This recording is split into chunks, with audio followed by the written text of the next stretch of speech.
Hello everyone, কেমন আছেন? আমি ভালো আছি। শুভ দীপাবলি, শুভ কালী পুজো। আজকে কলকাতায় কালী পুজো।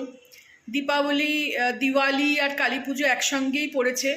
এখানে যে হারে পটকা ফাটাচ্ছে, এক এক সময় চমকে চমকে উঠছি। আমি একদম কাজ করতে করতে চমকে চমকে উঠছি। আজকে এই নতুন জামাটা পরেছি, যেটা আমাকে ছেলে পাঠিয়েছিল। এত সুন্দর হয়েছে কি বলবো। কালী পুজো, তাই জন্য আজকে পড়লাম, চান ঠান করে বেরোলাম, পুজো করলাম। আর ভাবলাম আপনাদের সঙ্গেও একটু শেয়ার করি আজকের দিনটা, একটু সবাইকে শুভেচ্ছা জানাই।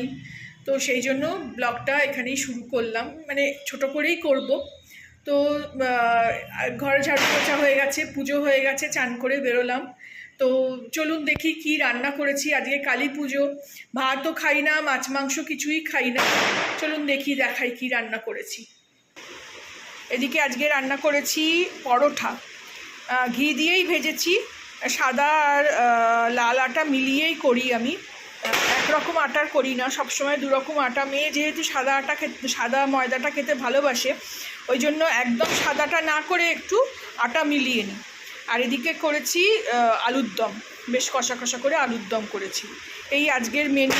মিষ্টি কিছু করা হয়নি, বাদাম চাকতি আছে। ছুটির দিন মানেই আমাদের সমস্ত দেরি, তো সেই জন্য একটু দেরি হয়ে গেল, অনেক বেলাও হয়ে গেছে, খিদেও পেয়ে গেছে। খাবো এবার আমরা। এই যে সব থালা ফালা নিয়েই বসেছি একেবারে। হ্যালো বলো। ওই যে মেয়েও পরেছে নতুন জামা, ভাই যেটা পাঠিয়েছে, দুজনেই আমরা পরেছি। এই যে লাইটগুলোও জ্বালিয়ে দিলাম, খুব সুন্দর লাগছে। বাইরে কোথাও দেওয়ার জায়গা নেই। আর আজকে তো যেহেতু কালী পুজো, যেহেতু দিওয়ালি, তো আজকে এই জল দেওয়া প্রদীপগুলো জ্বালাবো। কালকে তো 14 প্রদীপ হয়ে গেছে। তো চলুন, ছোট করে এই ব্লগ করলাম। ঘর বাড়িও একটু দেখিয়ে দিই।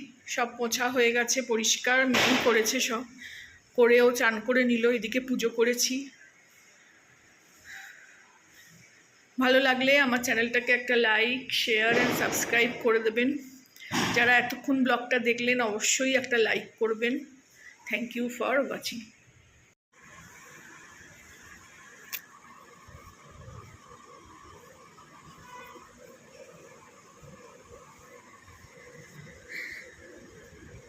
মা বাবাগুলোই বাকি,